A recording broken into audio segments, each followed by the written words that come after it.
Hello and welcome to 5-Minute Math. Today we are looking at the 8th grade concept of transformations on the coordinate plane. This is standard 8.10c in the great state of Texas, and we are using item number 19 off the 2016 released STAAR test.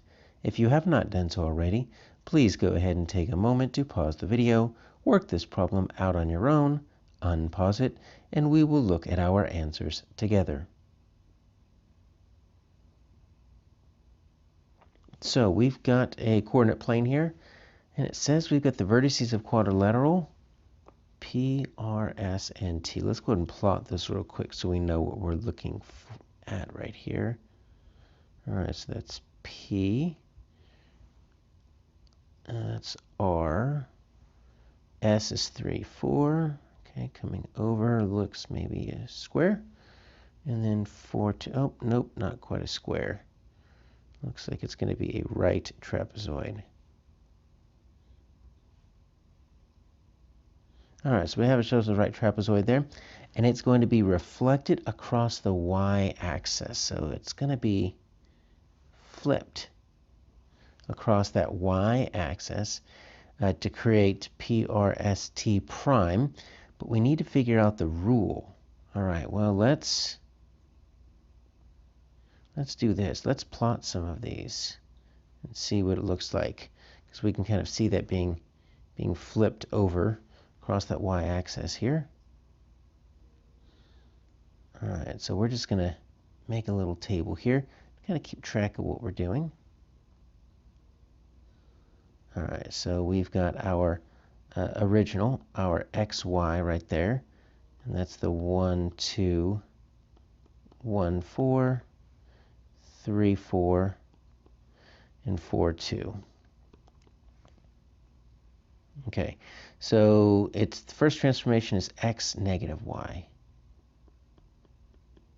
All right, so we're just going to take our x, keep it the same, but we're just going to make our y negative. We're going to invert that. So looks like we're going to do this. You know what, I'm thinking this is going to flip across the x-axis. Look at this, 1, negative 2, 1, negative 4, 3, negative 4, yep, and then 4, negative 2. So this is a reflection, but this is a reflection across the x-axis. We want it to reflect across the y. But now we kind of know what we're doing. We're going to follow that same pattern. So negative x, y. That might do it. Let me see. So we're going to have to go back to our original. So negative 1, 2, negative 1, 4, negative 3, 4, negative 4, 2. All right, so negative 1, 2. All right, that's looking pretty good. Negative 1, 4, negative 3, 4, and then negative 4, 2. Yeah, there we go. That looks like that is being flipped right across that y-axis. All right, let's just check the last two just to make sure they don't make sense. So I've got y negative x.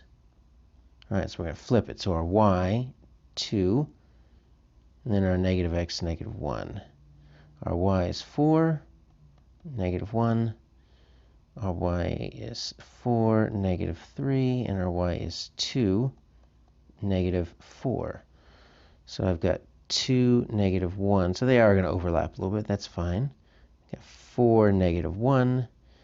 I've got 4, negative 3.